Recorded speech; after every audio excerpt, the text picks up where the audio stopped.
Bom dia a todos. Eu fico muito contente de recebê-los aqui.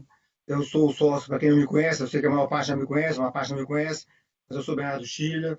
Estamos muito contentes de recebê-los. Lamentamos não poder recebê-los pessoalmente no escritório, mas a situação não permite isso nesse momento.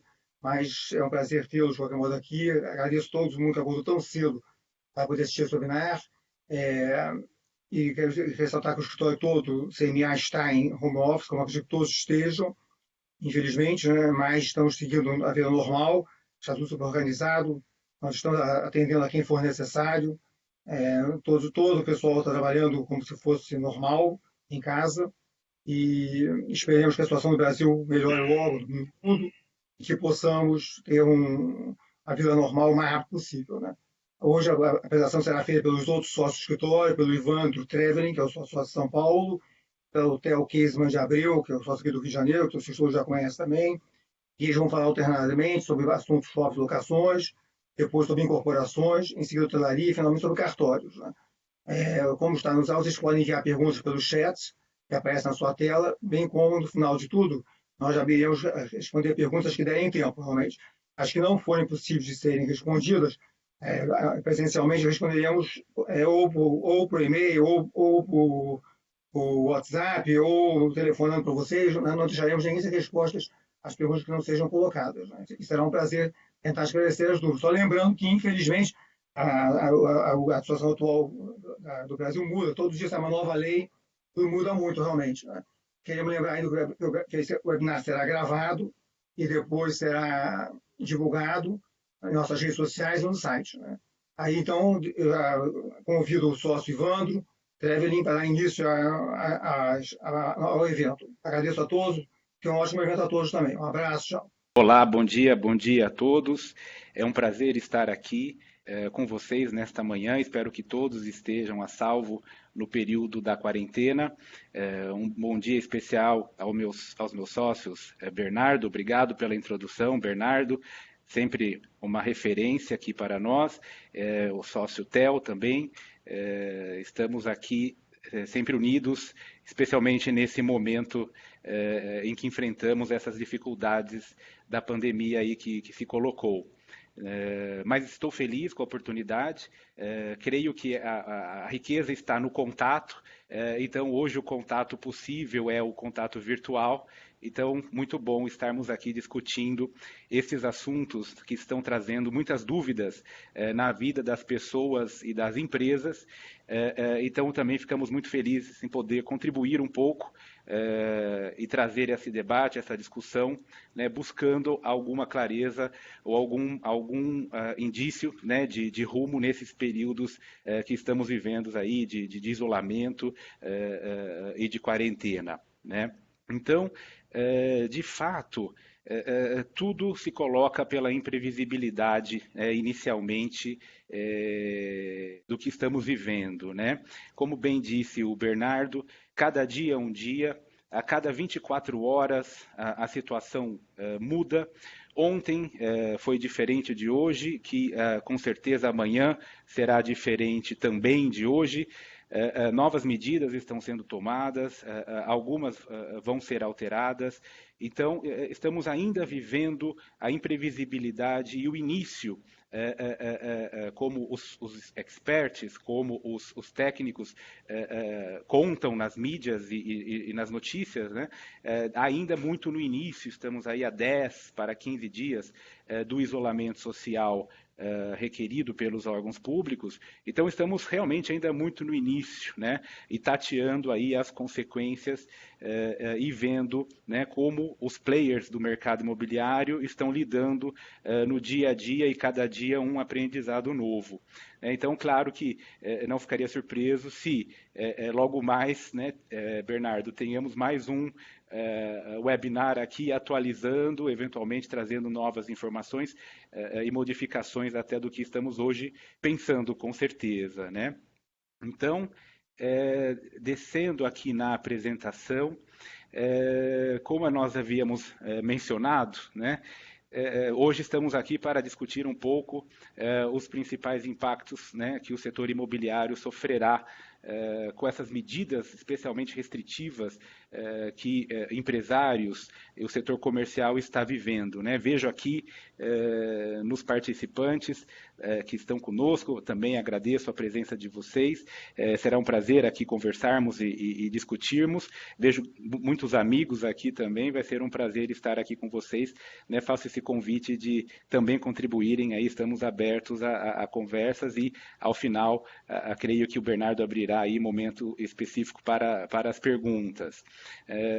Então, tudo começa exatamente nesta situação, né, da imprevisibilidade, de não ser possível prever ou evitar o que está acontecendo, né? Que é o que está aí definido no artigo 393 do Código Civil, né? O caso fortuito, força maior, aquilo que não é possível evitar, aquilo que não é possível impedir, né? Como forma de evitar o cumprimento de uma obrigação. Então, a primeira coisa que estamos já mencionando é que é muito cuidado, muita cautela, né? Não há um passe livre, né? Não há que se falar de um enquadramento imediato e absoluto de todas as situações, né? Quer seja nessas teorias, né, que a mídia vem aí bastante apresentando, né, nas notícias, o caso fortuito, a força maior, ou até mesmo a onerosidade excessiva, né? Tudo isso permeia um debate doutrinário já de bastante tempo, né? Depende também do contrato, né, que foi celebrado e o que está aí acertado entre as partes contratualmente, e numa primeira visão, que a gente percebe também que permeia várias outras opiniões que já circulam, né? A análise deve ser individual de cada caso concreto pelas partes e eventualmente levado ao escrutínio do Poder Judiciário, né? Para verificar se estão ali presentes exatamente os requisitos da lei, né? Essa impossibilidade, essa imprevisibilidade, no caso prático, no caso específico, né? E justamente evitando aquilo que, vamos dizer assim, pode ser até um certo oportunismo e buscando um equilíbrio na relação entre as partes, né? Vejam que é interessante, né? O próprio artigo 478, citado aqui nesta nossa apresentação, ele mesmo, né, já em si coloca algo que é muito debatido, né? Porque não bastaria, e aqui não se pretende uma aula, né? Estamos dando apenas este overview, né? Esta visão geral das coisas, de todo o mercado imobiliário, mas a questão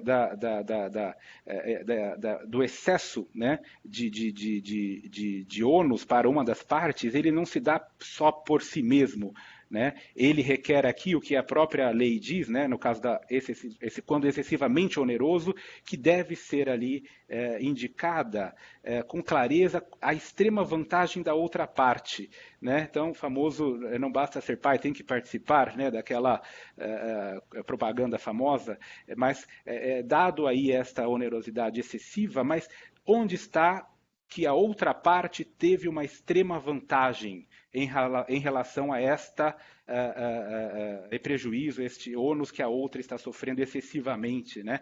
Isso tem que estar demonstrado. Então, a doutrina diverge bastante sobre este tema, né? Com maior ou menor rigor, mas essa questão de demonstrar a extrema vantagem que a outra parte ali teve, torna bastante complexa a aplicação imediata como deste artigo, né? Por exemplo. Então, o que, num primeiro momento, podemos indicar, né, é que, parte a parte, documente, né, produza ali os indicativos concretos, os documentos, as análises financeiras específicas, né, que possam amanhã ser levadas à construção, né, de uma razão, de uma justificativa, embasando o que se eventualmente possa pleitear depois, né? Tem que estar bastante claro, evitando, né, por exemplo, situações de que podem ser detectadas, né, a demora constituída, de inadimplemento constituído antes da ocorrência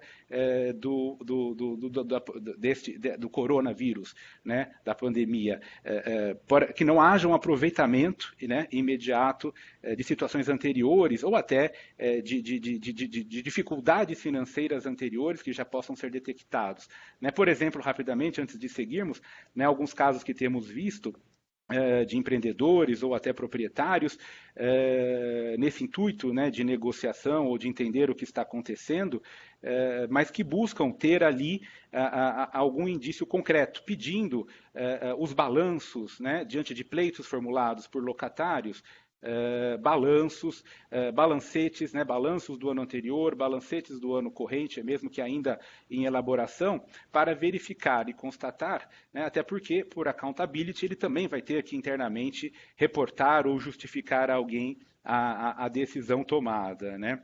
Então, de fato, estamos ainda construindo essas teses e por falta de uma visão existente, pré-existente do judiciário, torna-se bastante complexo e o cuidado, a cautela, a construção dos documentos e das justificativas concretas do caso precisam ser feitas e analisadas para termos uma visão mais clara do que pode ou não ser pleiteado ou realizado, né? E daí sempre fica a sugestão do equilíbrio, né, principalmente nesse momento de crise, que as partes busquem serenidade, né, uma visão maior, global da situação, né, empregando ali elementos de negociação, de mediação, buscando, num primeiro momento, e pelo menos no curto prazo, uma solução para o caso deles ali, né, que melhor do que ninguém eles mesmos conhecem o que está acontecendo,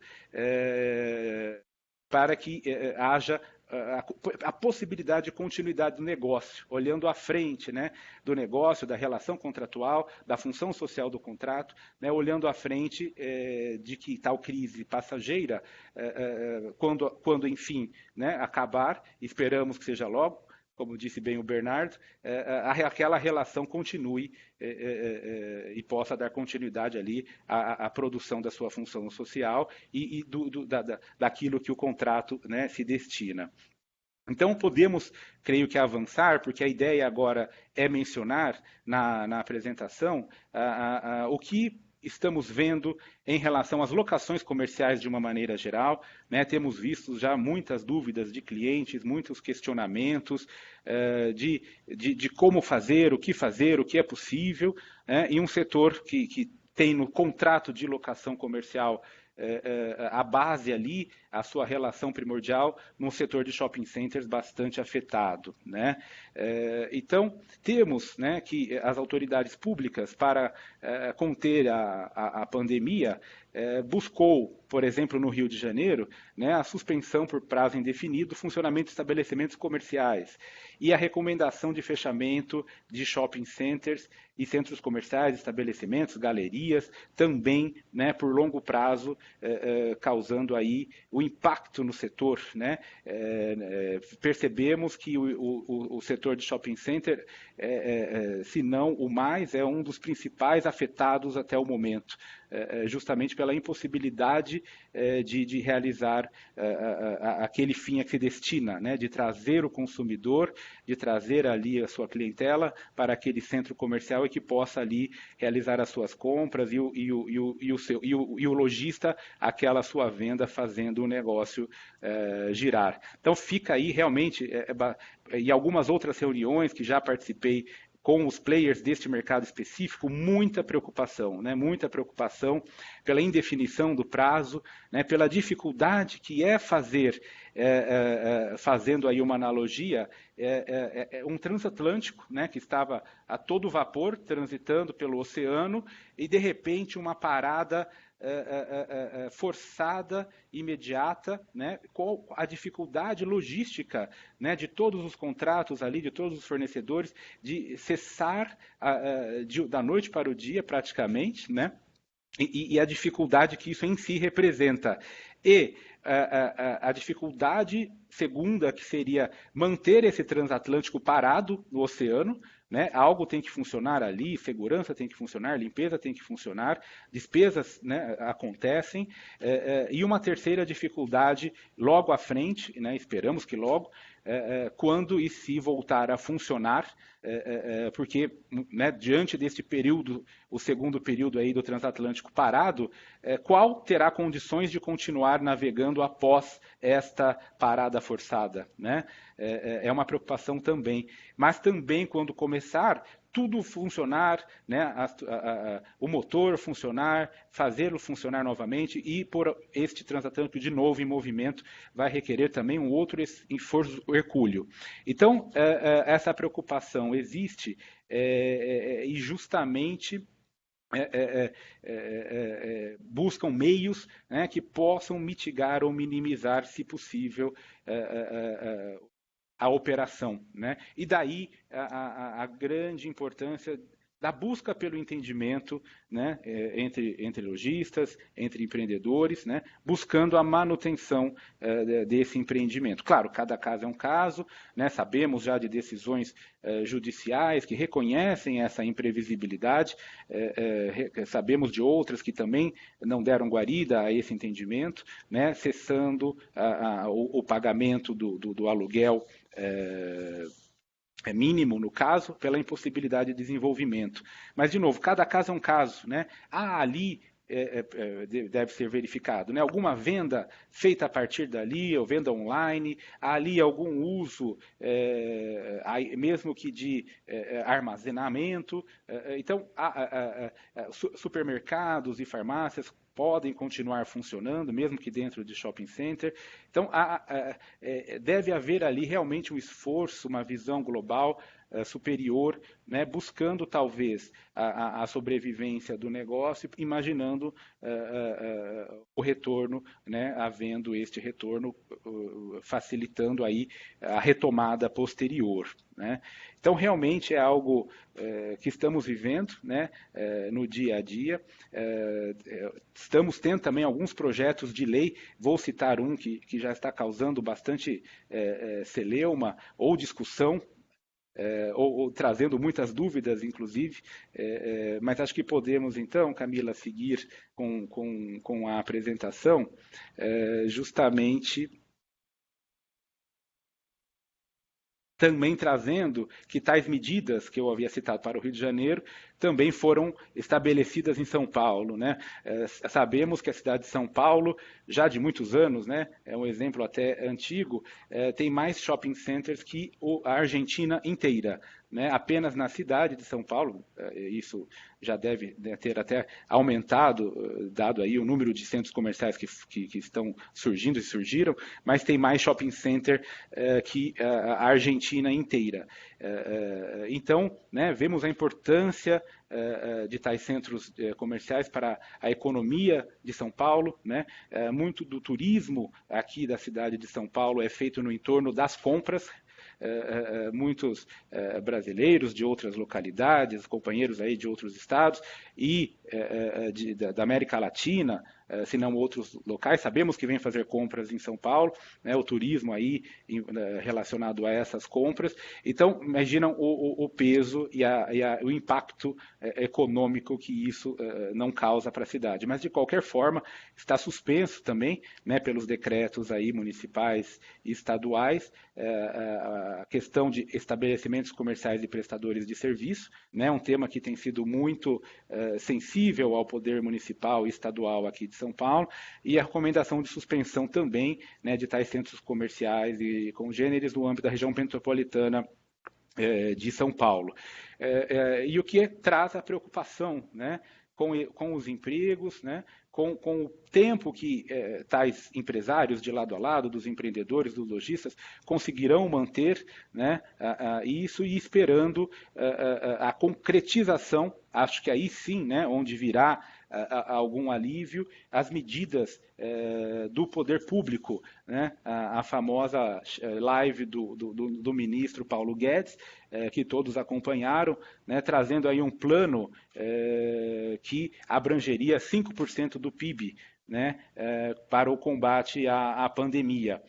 Buscando deixar, não ter, né, uma falta de liquidez na economia e com linhas de crédito justamente para fortalecer tais empresários a superarem, a passarem, sobreviverem a tal período, né? Falando-se aí neste plano do governo de receita para as empresas da ordem de 750 bilhões, que parece ser um número robusto.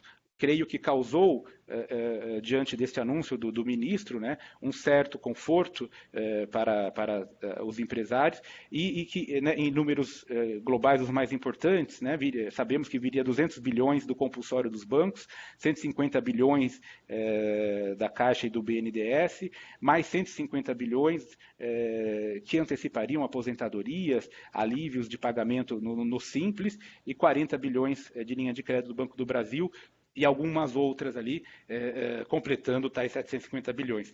E, de novo, participando aí de fóruns e desses encontros virtuais com os empresários do setor, a ansiedade agora é pela concretitude, né? A efetivamente chegar tal linha de crédito ao empresário. Né, temos também já vendo com alguns clientes a efetivação junto aos bancos oficiais como o BNDES da obtenção de tais linhas de crédito. Então, aos poucos percebemos que começa novamente a reação a tal situação, né, inclusive na nossa atuação aqui no escritório.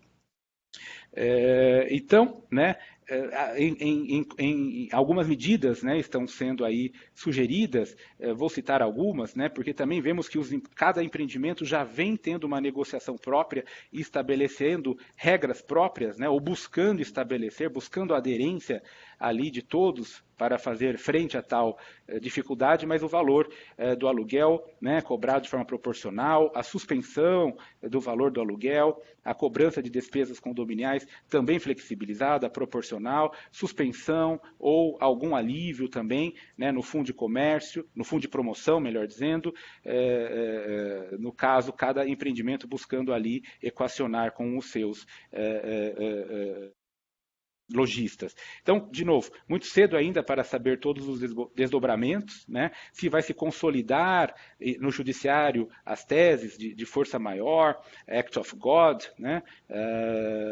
Faltam ainda precedentes judiciais, mas também não é a primeira vez, né, que temos problemas causados por pandemias e vírus, né, a influenza, o SARS já ocorreu, o vírus do Oriente Médio, né, claro que não com essa profusão, mas temos aí outros exemplos, né, e também já se diz, né, não vai ser o último, né, a relação do homem com a natureza, se continuar como está, né, pode sim trazer novos vírus aí que deverão ser enfrentados. Então, só para fechar e finalizar, passando a palavra ao meu sócio Theo, o projeto de lei, acho que é muito importante mencionar, são 2 ou 3 aspectos apenas, que eu mencionaria aqui para o nosso debate, a nossa discussão, a nossa live, este que de ontem para hoje, né, foi apresentado por iniciativa do senador Anastasia, o projeto de lei 1179, que implementaria o regime jurídico emergencial e transitório das relações jurídicas de direito privado no período da pandemia do coronavírus. Um nome bastante impactante, né? Dada aí a emergência do momento. E que traz 2 aqui, pelo menos, que eu vou citar, nos artigos 9º e 10º de tal projeto de lei, impactos bastante sensíveis, abrangentes para as locações, né? É a suspensão, que eu acredito que é o que o projeto, até baseado em de outras calamidades de outras épocas, né, como as guerras, a Primeira Guerra Mundial, a suspensão, que aperte a tecla pause, né, nas relações privadas, né, vamos dizer, aperte pause e só volta agora em dezembro, que até dezembro não haveria despejo liminar de despejo para imóveis urbanos até 31 de dezembro deste ano. E as ações ajuizadas, para as ações ajuizadas a partir de 20/3, né? Com algumas pequenas exceções, como a retomada para uso próprio ou dos familiares, né? Então, dando este alívio, vamos chamar assim, né, na ponta dos locatários, dos inquilinos. E o artigo 10º, que instrumentaliza também a possibilidade de algo que vem sendo muito debatido, e vamos ver como é que fica na redação final, a suspensão total ou parcial do pagamento do aluguel até outubro deste ano, né, de março a outubro, por uma comunicação, né, o locatário comunicaria a este proprietário que estaria suspendendo total ou parcialmente, na hipótese dele ter ali sido dispensado, demitido ou tido uma redução de horas de trabalho ou de valor da sua remuneração. Não indicando, já faço um parênteses aqui, que percentual que seria esse, né? 5%, 10% da sua remuneração já bastaria para ter direito a esta comunicação ao proprietário, né? Vamos ver se o projeto vai ser aprimorado de alguma forma. E pagar em parcelas mensais, em 5 parcelas mensais posteriores a outubro, portanto, este valor, né, que teria sido suspenso e pagaria em 5 parcelas depois, né, mediante esta comunicação e tendo ali apenas o indicativo de ser apresentada uma prova lícita, sem também detalhar o que, né, abrangente, então qualquer prova admitida em juízo poderia ser usada para justificar tal pedido. Então, vemos que muita coisa ainda vai acontecer, muitos desdobramentos ainda vão acontecer nessas teses, nas relações locatícias, nos projetos de lei, especialmente esse 1179, que está já trazendo muita atenção, e muitos debates e até sugestões que já estamos enviando para tentar aprimorar este texto. Então, Bernardo, passo de volta a palavra a você e ao Theo para dar continuidade à questão da construção civil, como isso afeta a construção civil e incorporação imobiliária. Acho que afeta bastante também, não, Theo? Obrigado por participar, estarem aqui com a gente. Aqueles que chegaram atrasados, desculpa, podem fazer perguntas pelo chat, a gente vai responder a todas, se não ao vivo, a gente se comunica depois, via WhatsApp, e-mail, de alguma maneira a gente vai tentar responder. Vamos responder a todas as perguntas, algumas ao vivo e outras posteriormente. Passando aqui, Camila, por favor, eu separei para falar sobre a incorporação imobiliária em 3 tópicos, tá? A relação, e aí em ordem cronológica da indústria, né? A relação, primeiro, com os donos de terreno, que é a matéria-prima, depois a relação com os clientes e, por fim, a relação com os fornecedores, tá? Então, começando na relação com os donos de terreno, a gente tem vários clientes e várias empresas que têm promessas de compra e venda ou opções de compra em curso, né? Os prazos rolando. E aí a pergunta é, e aí, o que acontece, né? Você tem uma dificuldade hoje de fazer topografia, sondagem, na parte de diligência técnica, né? A aprovação dos projetos, que estão as prefeituras, regra geral, principalmente Rio e São Paulo, elas não pararam completamente, mas o ritmo está bastante lento, né, de aprovação. Os técnicos estão levando processos para casa e, obviamente, que o ritmo não é igual. E aí a pergunta é, e aí, o que eu faço, né? Tem ciência que alguns clientes já estão comunicando aos proprietários da suspensão dos prazos em curso para a celebração dessas promessas, né? Usando efetivamente o argumento do caso fortuito ou força maior, uma confusão doutrinária, eu acho que não cabe aqui a gente ficar falando, mas tratar sempre de caso fortuito ou força maior para justificar a suspensão do prazo para a efetivação do negócio, para a aquisição do terreno, né? Então, isso aqui tem sido feito e que parece bastante razoável que realmente, nesse caso específico, não seja justo continuar correndo o prazo de opção ou de compra do terreno, né? As relações com os clientes, né? Aqui a gente tem algumas complicações. Primeiro é o seguinte, algumas obras parando, aqui no Rio, algumas obras estão parando, algumas obras estão em ritmo, tem seu ritmo diminuído, eu sei de alguns clientes que têm feito meio turno, ou separando os turnos, tanto em Rio quanto em São Paulo. O Rio tem uma característica especial, porque o governador proibiu o trânsito intermunicipal.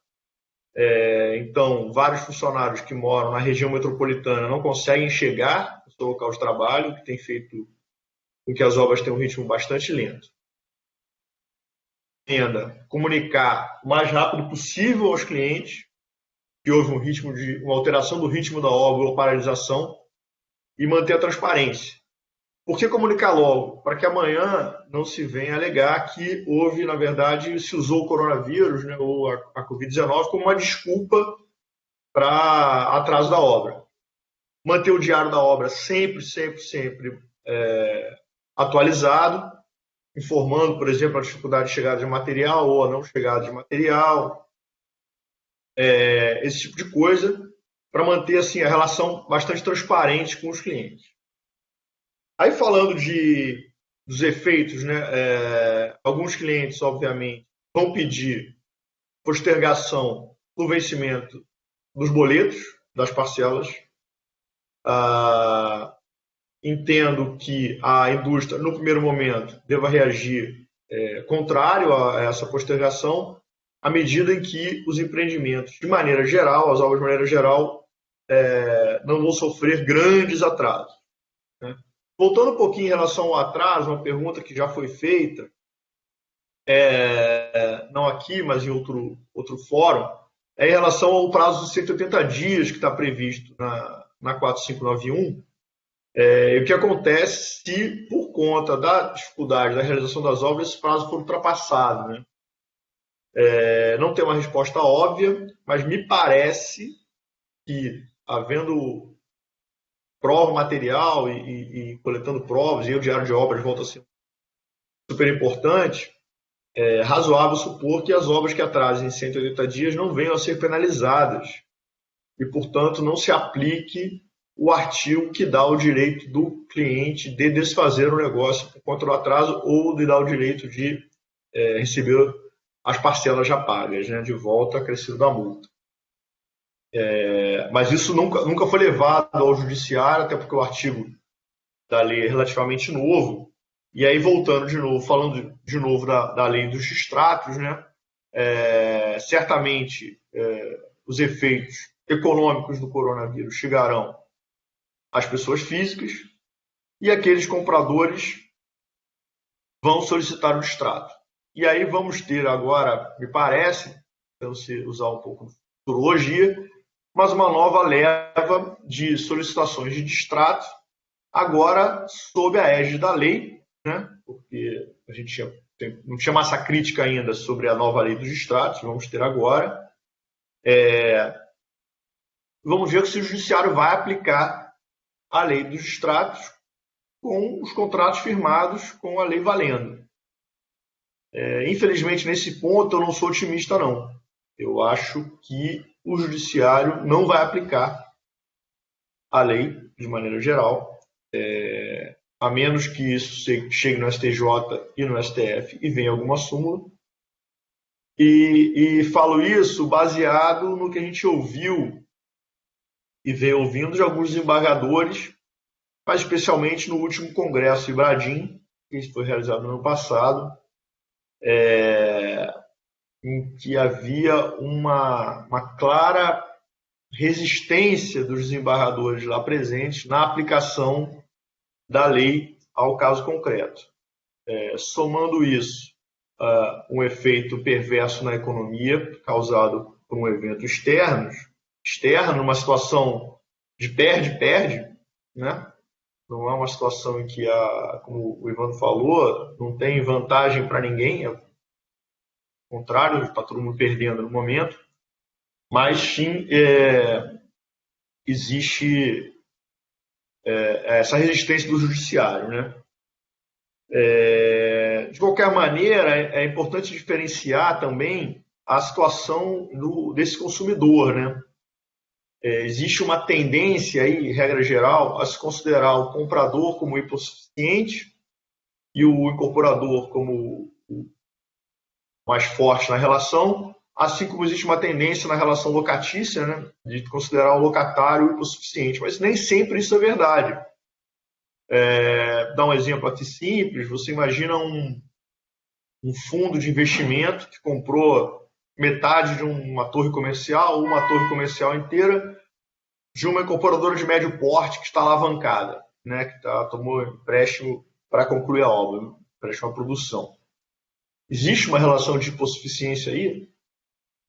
Parece que não, e não parece nem um pouco razoável que esse fundo de investimento deixe de efetuar os pagamentos, né? Atrasando o andamento da obra e, consequentemente, a liberação dos recursos e o pagamento do financiamento à produção. Então, mudando aqui de tópico, assim, acho que em termos de relação com o cliente seria isso. Falar um pouco da relação com os fornecedores. A gente tem aqui duas grandes bases, né? Você tem aquelas incorporadoras que são construtoras e aí tem a relação dela com os subempreiteiros. Há uma pressão dos subempreiteiros para não paralisação das obras, né? O subempreiteiro precisa da medição, precisa que aquela obra continue para sobreviver. Ele precisa da medição, ele precisa da remuneração ser paga pela construtora, que é a incorporadora na maioria dos casos, para viver, para pagar os seus salários e para tirar o seu próprio sustento. Então, há uma pressão muito grande pela não paralisação das obras. Porém, diminuindo o fluxo de obra, uma dificuldade de entrega de material, ou mesmo no caso de suspensão da obra, haverá, sem dúvida nenhuma, um aumento de custo desse subempreiteiro. E aí pode esse subempreiteiro repassar esse aumento de custo para a construtora, incorporadora? Parece que sim. Parece que ele teria esse direito, né? Vai conseguir, aí já é outra história, porque a gente vai depender da crise sistêmica de negociação, mas me parece que ele teria esse direito, sim. Assim como me parece que teria o direito a incorporadora, em tese, porque eu sei que não há a menor chance disso prosperar, mas a incorporadora, em tese, teria o direito de pleitear do adquirente um aumento de preço pelo aumento do custo da obra, em caso de suspensão da obra, porque vocês todos que trabalham com incorporação e construção sabem melhor do que eu que uma suspensão gera necessariamente um aumento de custo. Mas essa tese não tem a menor chance de prosperar no judiciário. Para aqueles que são apenas incorporadores, não são construtores, me parece também que haverá uma negociação dura com as construtoras. Elas vão pleitear, sem dúvida, um aumento de custo, né, porque elas terão esse aumento de custo. Nunca vi um contrato de construção excepcionar caso fortuito ou força maior. Nunca vi. Ouvi uma palestra ontem, inclusive de um advogado americano, ele falou que mesmo lá isso não é comum, é uma cláusula que passa batido. No máximo que você faz é calibrar as hipóteses, mas nunca vi ninguém tirar a pandemia como uma hipótese de caso fortuito ou força maior. Então, virão algumas negociações entre construtoras e incorporadoras quando não se confundem, ou incorporadoras / construtoras com seus subempreiteiros quando se confundem. Para terminar aqui esse tópico, uma palhinha sobre as obras em condomínio, né? As obras por administração. Entendo que a construtora deve comunicar imediatamente à comissão de representantes e preferencialmente a todos os condôminos qualquer atraso ou paralisação da obra. E me parece que os condôminos podem deliberar pela paralisação do pagamento da cota de obra no período da suspensão da obra.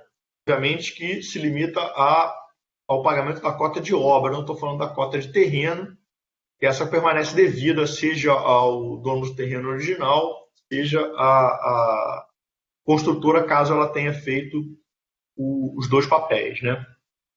Então, acho que sobre incorporação imobiliária, de maneira geral, é isso. Tentar ser rápido aqui, porque o tempo é curto. E aí passar de volta ao Ivan para falar um pouco dos impactos na hotelaria. Ivan.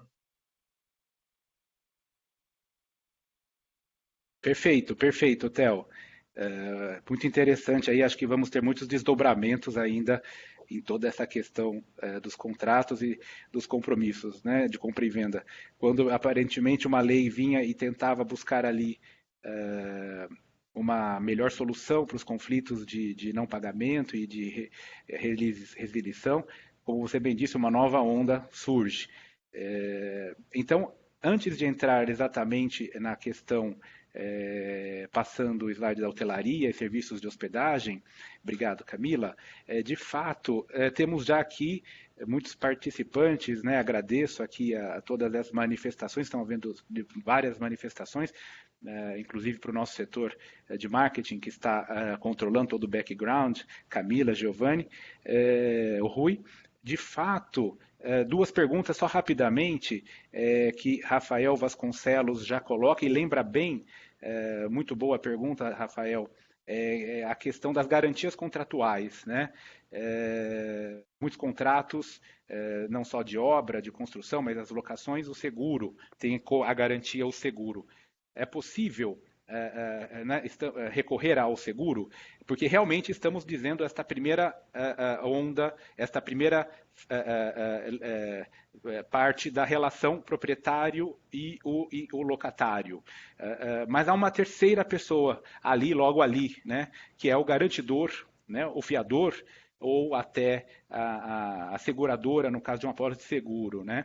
Então, num primeiro momento, da aplicabilidade ou não, da possibilidade ou não de usar as apólices, também o cuidado, né?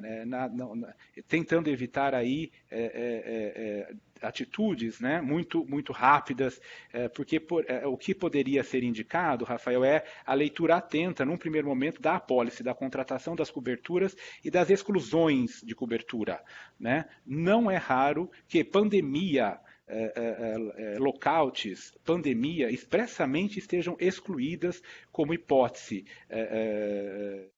de cobertura, né? De novo, dependerá da apólice. Não estou dizendo que em todas tem, que em que nenhuma tem, né? Mas a leitura atenta da apólice, o que ela ali foi contratada a cobertura e aqui não foi contratada a cobertura, né? E de fato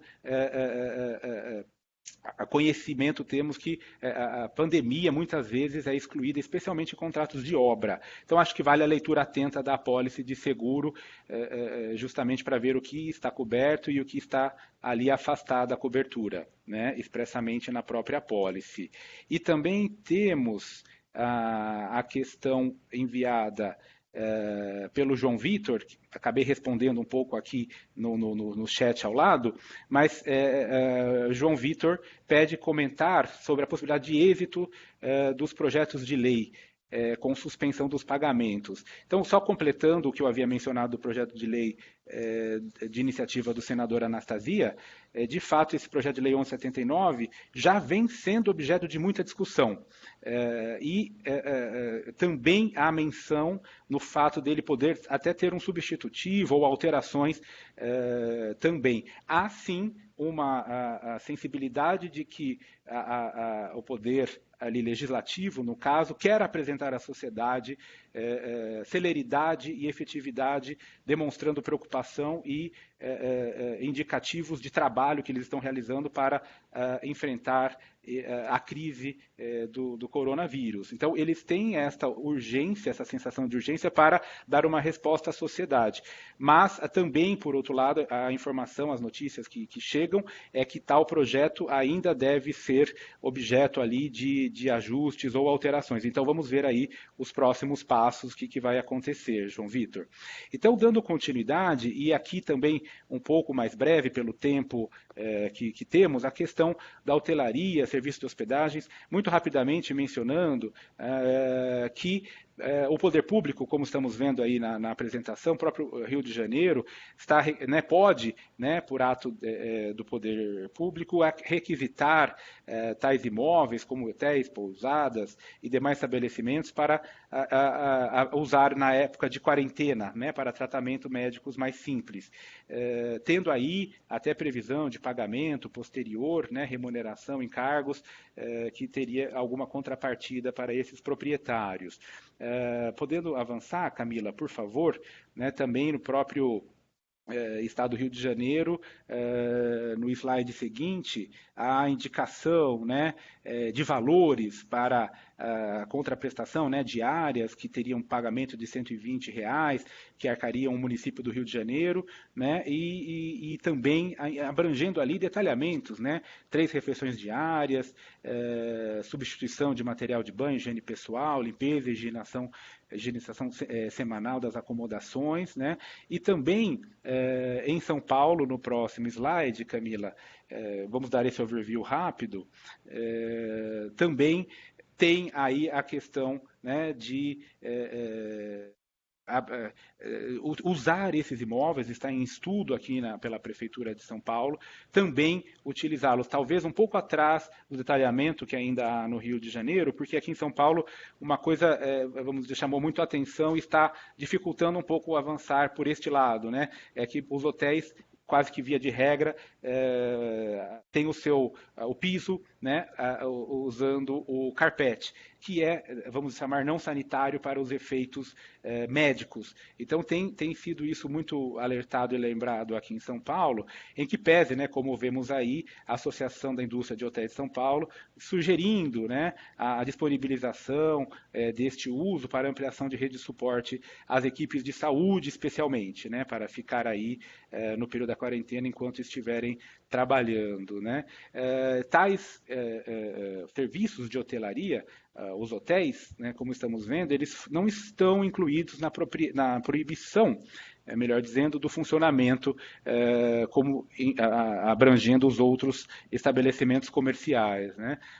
Um detalhe interessante que São Paulo mencionou hotéis, né, não mencionando serviços de hospedagem, como, por exemplo, os Airbnbs, né, ficando aí ainda um limbo. E apenas para completar, creio que esse também junto com o setor de shopping center, o mais afetado, né? Em que pese não estar incluído na proibição de funcionamento expressamente, a própria a ausência de viagens, né, que ocorre naturalmente nesse período, né, as companhias aéreas parando, não tendo voo, as pessoas também precisando ficar ali onde estão na sua quarentena, não viajando, cancelando viagens, cancelando estadia, né, pedindo ali o cancelamento, a restituição ou até a mudança da data daquela estadia naquele empreendimento hoteleiro.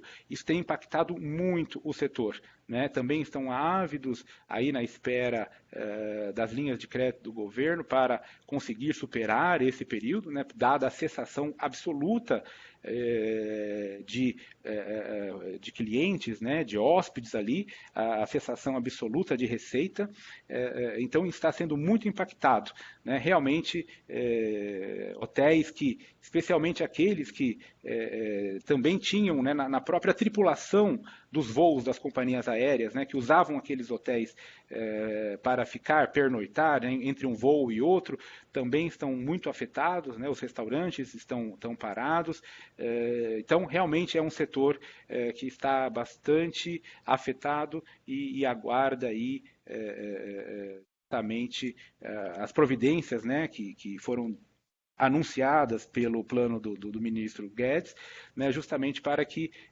logo mais à frente evitem as demissões que já estão sendo ali vistas como quase que impossíveis de serem evitadas, né, e já temos notícias de demissão que está ocorrendo, especialmente nesse setor. Então, urge, né? Urge, de fato, a gente está muito sensível ao apelo dos empresários nesse sentido, justamente para que a roda não pare automaticamente, né? Porque é como o dominó, né? Uma peça vai derrubando a outra e a gente, claro, né, espera que este dominó seja interrompida esta queda e a cadeia toda não venha a cair, interrompendo a roda como um todo, dada aí a necessidade das medidas, né? Claro, somente para reforçar, nunca dizendo sobre o isolamento social ou a quarentena em si, né, a ser observada conforme a orientação do poder público em todos os casos. Mas, na linha do que eu havia mencionado no primeiro bloco, da ajuda, do auxílio, das linhas de financiamento, a efetividade disso, a concretização, a importância disto para que o setor possa sobreviver. É nesta linha que acho que deve ser aplicado. Então, voltando e passando a palavra ao Theo, no módulo final, justamente no dia a dia aqui da nossa prática imobiliária, né, Theo? Como que os cartórios estão fazendo, Theo? Falando aqui, tentar ser bem rápido para dar tempo a gente responder as perguntas. A gente tem aqui 3 legislações regendo agora, no momento, a questão dos cartórios, né? O provimento CNJ 94, que está no final, eu inverti a ordem aqui para a Camila ficar chateada comigo, tudo bem. É o provimento 94 do CNJ, e aí no Rio, o provimento 22, e em São Paulo, o provimento 8. Basicamente, todos estão com a mesma dinâmica, né? Funcionando ao menos 4 horas por dia, em atendimento presencial ou online, para aqueles que podem. A possibilidade do recebimento de documentos de forma online, né? Documentos eletrônicos, autenticados, certificados pelas certificadoras digitais. Uma obrigatoriedade da agilidade do envio das certidões, que no máximo 2 horas para enviar certidões que indiquem o endereço correto e a matrícula correta, tá? E a possibilidade do atendimento ser feito via Skype, WhatsApp ou outros aplicativos similares, né? Então, só ratificando que é obrigatório manter a atividade dos cartórios, tá? As certidões dos distribuidores permanecem sendo expedidas de maneira online e a CND teve seu prazo de vencimento, né? As CNDs federais tiveram seus prazos de vencimento prorrogados pela decisão do governo federal, tá? Então, acho que assim a gente encerra a parte das apresentações e da apresentação, né? Aquilo que a gente tinha preparado para falar. E como a gente tem algumas perguntas, vou passar a palavra ao Bernardo. Bernardo, se quiser escolher alguma das perguntas para responder, ou ler a pergunta e quiser passar a palavra para a gente responder.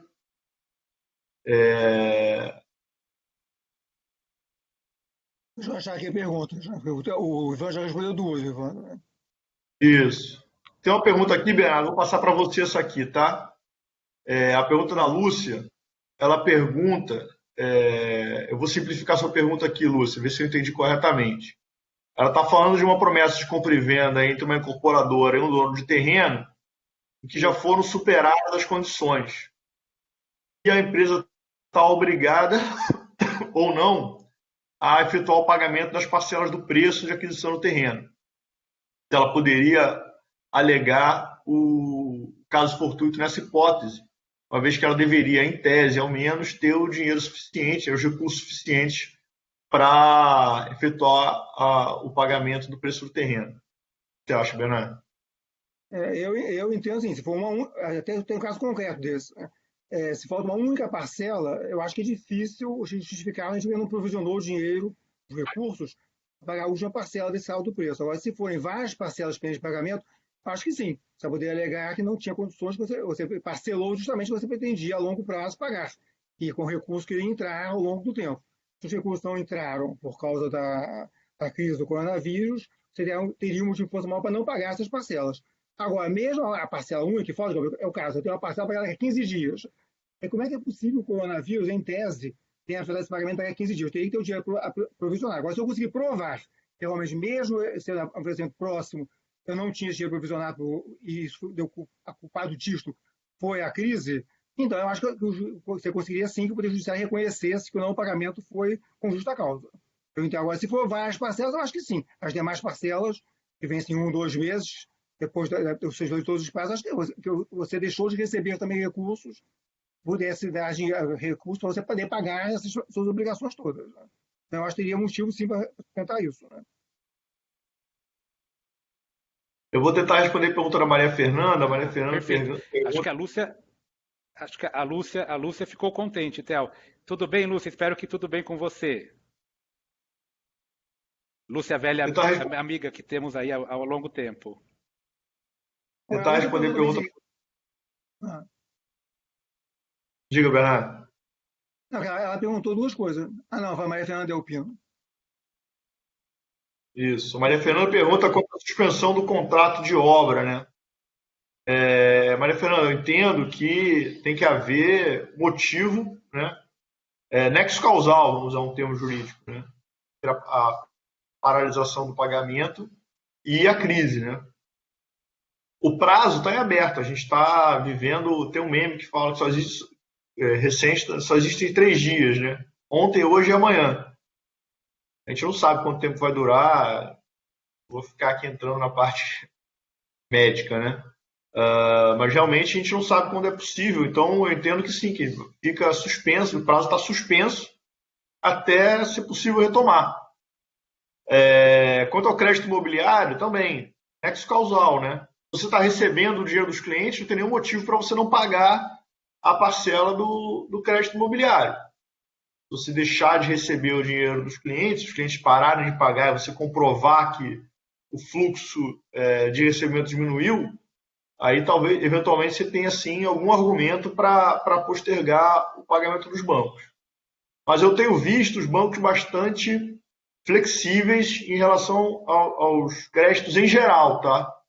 Aí eu não estou falando do financiamento imobiliário, não. Falando dos créditos em geral, tenho visto os bancos bastante flexíveis. Então, acho que vale a negociação. Mas em relação à negociação, acho que advogado adora discordar um do outro, né? Doutrinador e tal. Mas uma coisa que eu tenho visto, eu acho que em todos os artigos, e acho que é a única unanimidade que eu vi na minha experiência como advogado, é que todos os artigos, todo mundo fala em negociar. Negociar, negociar, negociar. Acho que isso é uma unanimidade, né? Tentar deixar o paternalismo de ir ao judiciário logo de lado e buscar a negociação. Como eu falei lá no começo, é uma situação de perde-perde, está todo mundo perdendo, não tem ninguém ganhando. Até tem pouca gente, mas pouca gente ganhando.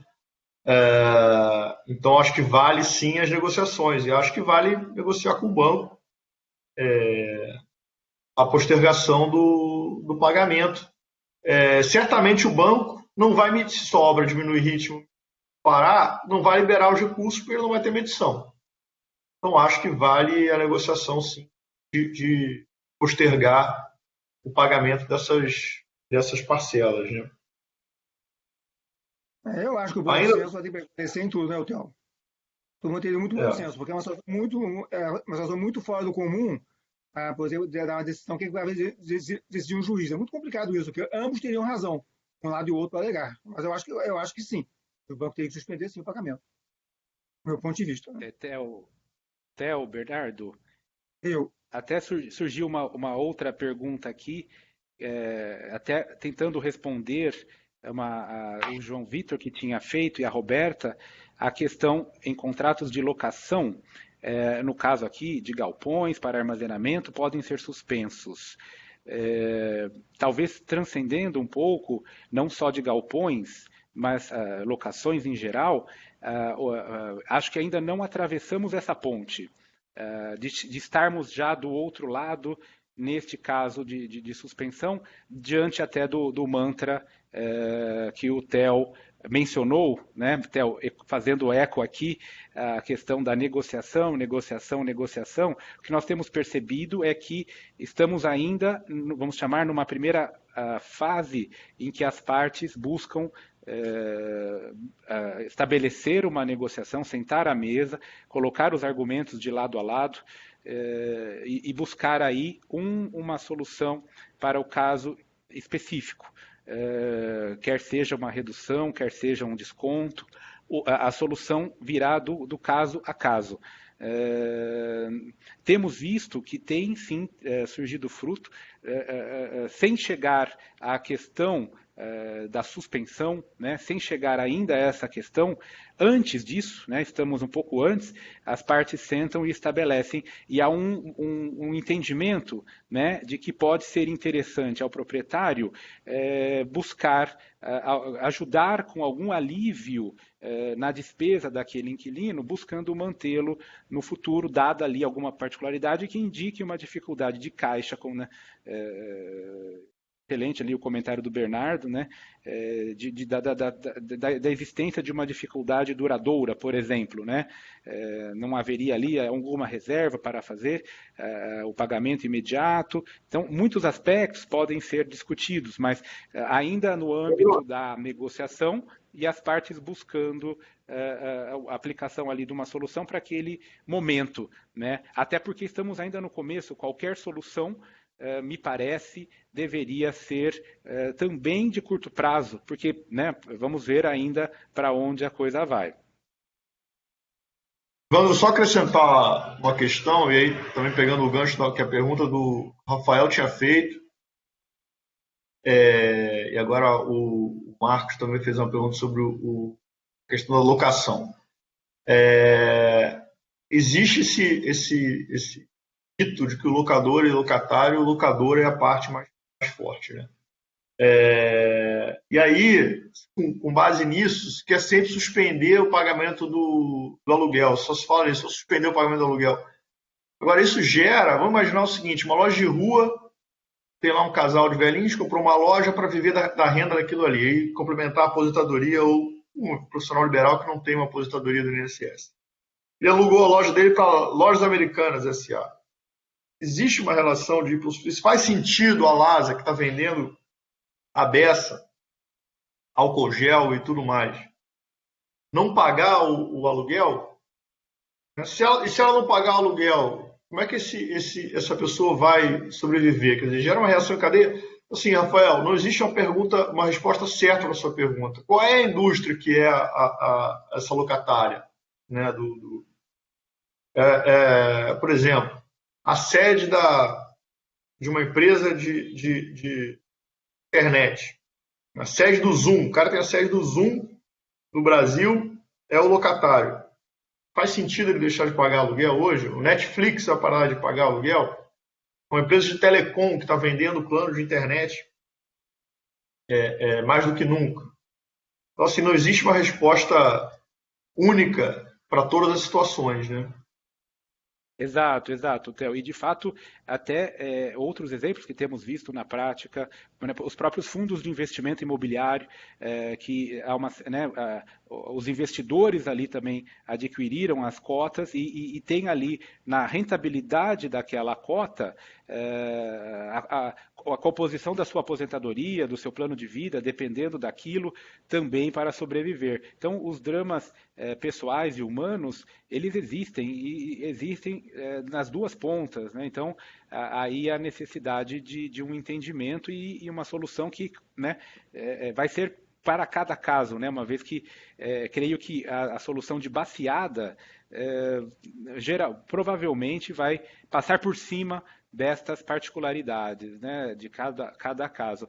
Mas nos próprios fundos imobiliários também temos esse drama pessoal da composição da receita, da renda das famílias, das pessoas que ali fizeram o seu plano de vida de aposentadoria, né, que é mais ou menos também na linha de outra pergunta aqui, ainda voltando, né, ao projeto de lei do senador Anastasia, que a impossibilidade de utilização do imóvel seria risco do locador e não do locatário. Também uma pergunta muito interessante, Marcos, mas vamos dizer assim, a disponibilização, aquela que o proprietário deve fazer, está lá, está disponibilizada, inclusive a posse ainda é daquele ocupante, né, a que título for. Ele está na posse, não há ainda um retorno da posse, né? Tanto que tem produtos, outros maquinários, outros itens, caixa registradora, enfim, tudo ali dentro de sua propriedade. Então ele está na posse daquilo. Há um ato do príncipe, né, que veio do poder público em benefício da saúde pública, veja como é complexo, né? Instituiu, sugeriu, decretou ali a impossibilidade daquele funcionamento, né? Então, esse risco deveria ser arcado apenas por uma das partes, né? Sabendo que há dramas pessoais de lado a lado, é uma decisão muito difícil, mas em um primeiro momento, que um juiz venha a fazer eventualmente no caso prático, mas em um primeiro momento não parece ser um risco exclusivo de uma das partes. Eu concordo com o Ivan, eu acho que o risco é das duas partes. Ambas as partes vão ter. O locatário tem nova exclusão dele, não está pagando porque o comércio fechou. O locador também ele não tirou a discussão, um shopping que fechou. O shopping está oferecendo as lojas, estão lá, mas ninguém pode usar porque o governo fechou. Então não é culpa nenhum dos dois, é fato príncipe para ambos os lados. Como é que vai resolver? Não sei. Tem que ser negociação, realmente. Tem que negociar, reduzir o aluguel um pouco, receber depois, dar uma forma qualquer. Mas realmente vai ter que ter negociação, porque ambas as partes foram prejudicadas e uma das duas deu causa àquele evento, realmente.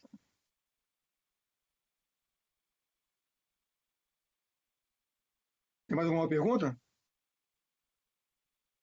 Temos tempo aí para mais uma pergunta antes de finalizarmos, que estamos também já passando do tempo regulamentar. Que vamos ver aqui o artigo 3º do projeto suspende a partir de 30/10, tendo sido, entretanto, considerada a data de 20/3 como marco inicial. Não seria o caso de prescrição ser suspensa a partir de 20/3? E os casos ajuizados? Realmente, há que se considerar inadimplementos anteriores, há que se considerar se essa data deve ser atualizada, dado aí também o tempo que vai demorar para o projeto ser aprovado, né? E detalhamentos como este é uma das críticas que se faz, né? O que acontece com os casos já ajuizados estariam, em princípio, valendo a regra anterior para tais casos ajuizados, né? Não há ali, pelo menos, uma indicação específica de regra de transição. Então, como eu mencionei, já se discute, já são apresentadas, estão sendo apresentadas comentários e ajustes a este projeto, né? Vamos ver o que vai resultar disso, né? Vamos ver o conjunto, como vai ficar. Espero que não tão complexo, que inviabilize a sua utilização, mas tais questões como regra de transição ali também não estão contidas ainda. Se não me engano, vamos ter que ver. Christian, vamos ver o resultado. Diga, Theo.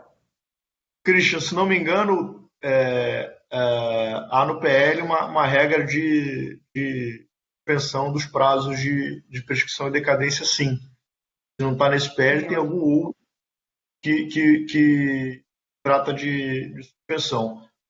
Só um pouquinho, Bernardo, antes de passar a palavra. Não. A gente já viu 2 ou 3 decisões não indeferindo o pedido de despejo residencial nesse período. Quer dizer, independentemente da existência da lei, o judiciário já vem decidindo no sentido de não fazer despejo nesse momento, para uma questão social, obviamente. O nosso judiciário tem essa tendência de não colocar as pessoas na rua nesse momento. Então, mesmo não escrito na lei, né? Eu confesso, estava discutindo agora de manhã no grupo da Comissão de Direito Imobiliário da OAB as vantagens e desvantagens da existência dessa lei. Eu, particularmente, não gosto da ideia de ter uma lei por um período provisório.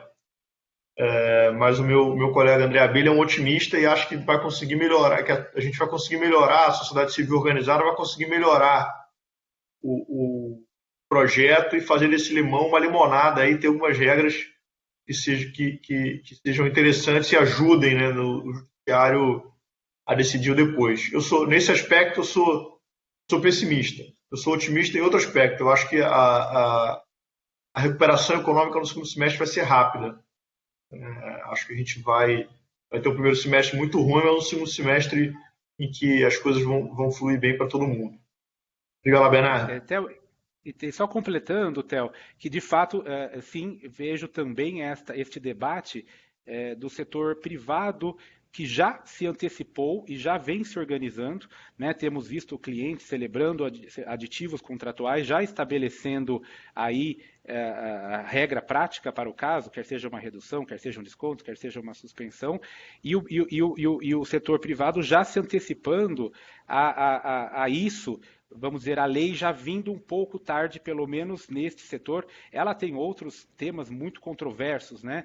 Dando poderes a extraordinários, a síndico. Ali tem muita coisa ainda controversa também, mas essa crítica de fato tem sido feita, me alinho um pouco a esta visão de que a solução de baseada ela pode trazer mais complexidade, trazer mais dificuldade do que como vem acontecendo e aparentemente de uma maneira positiva, os players, as partes, né, os atores aí envolvidos no caso, já se organizando e já antecipando uma solução mesmo que provisória, né?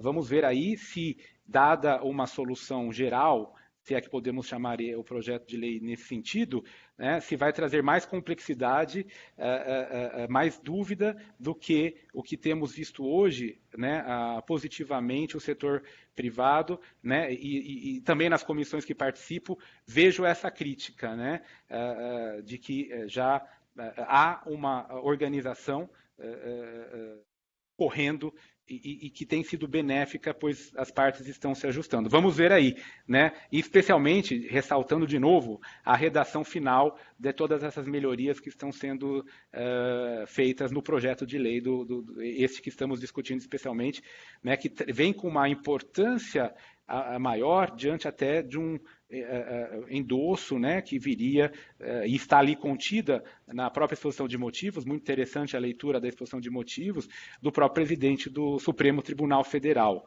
né? Então, há até uma conotação bastante interessante e distinta da origem deste projeto. Mas vamos ver como ele ficará, não, Theo? Certo. Só completar, o Christian Mendes perguntou aqui, que diz ele que eu confesso que eu não sei, que a lei diz que os prazos são super 30 de outubro. Eu acho que está errado, deveria ser a partir de 20 de março mesmo, o prazo da suspensão. Eu digo, eu tenho que entrar com uma ação, até o prazo decadencial, teria que entrar quanto? Eu tenho que entrar com uma ação renovatória. Se eu vou esperar 30 de outubro, já perdi o prazo da decadencial. Então, eu tenho que suspender, a meu ver, todos os prazos antes de prescrição, a partir de 20 de março mesmo, não de outubro. Se a lei diz isso, a meu ver, a lei está errada. Teria que ter muitas coisas serem corrigidas até a promulgação dela, realmente. Vamos ver se corrigimos, então. Vamos entrar em contato lá com o pessoal para corrigir, sim, Bernardo. Seria meio lógico, né? Agora tem que ter uma renovatória que o prazo termina em setembro. Aí se eu suspendeu em outubro, perdi o prazo da renovatória e consegui, é decadencial esse prazo. Então eu teria que suspender antes, do meu ponto de vista, realmente, desde 20 de março.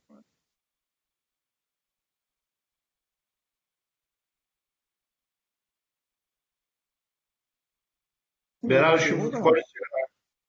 Não, acho que podia encerrar, Bernardo. Então tá bom. Eu quero agradecer a todos a presença e a assistência até essa hora, já depois do tempo de ter terminado. E lembrar a todos que nós vamos disponibilizar no LinkedIn às 5 horas de hoje, às 17 horas, toda a gravação do evento. E se vocês não conseguirem entrar no LinkedIn, não acessar, vai deixar um link no chat para vocês acompanhar nossas novidades. Vai ser enviado também a todos os presentes a apresentação e a nossa pesquisa de qualidade. Caso algum de vocês não tenha a receber a apresentação e a pesquisa, peço que envie um e-mail para marketing@cmalaw.com. CMA Law é CMA Law, né? LAW.com, sem BR. Obrigado a todos e esperamos voltar com outro webinar, se for possível, presencial, não na internet, né? Não por webmail, que fosse um escritório, todo mundo sendo recebido, para nos vermos pessoalmente, seria muito bem melhor, realmente. Um abraço a todos, tchau. Um abraço a todos, obrigado pela participação. Obrigado, um abraço.